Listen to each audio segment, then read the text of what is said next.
ৰাইজ, আজি আমি এই সভাখন আমাৰ গাঁৱৰ কিছুমান অশান্তিৰ কাৰণে আয়োজন কৰা হৈছে। গতিকে আপোনালোকৰ নিজৰ মন্তব্য আগবঢ়াওক।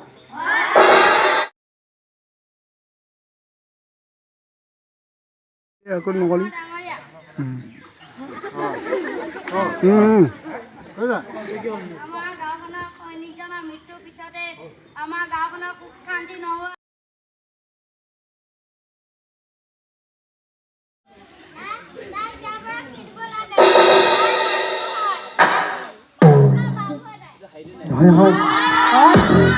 নাই নাই নহয়, মোৰ বোৱাৰী কোনো পাগলী নহয়, তাই কোনো ডাইনী নহয়, তাই মোৰ লখিমী বোৱাৰী হয়।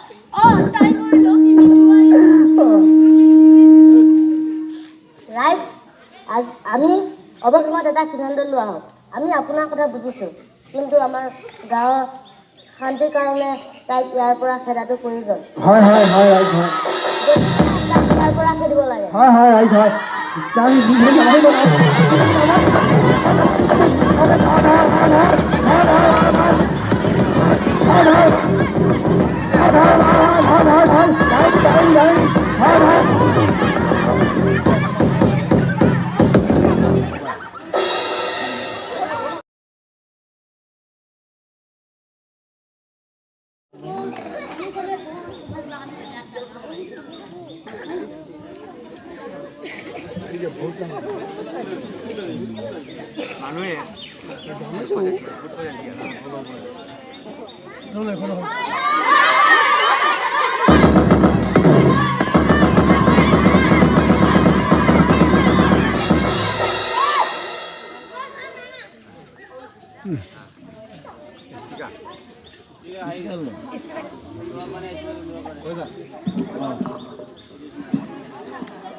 দিব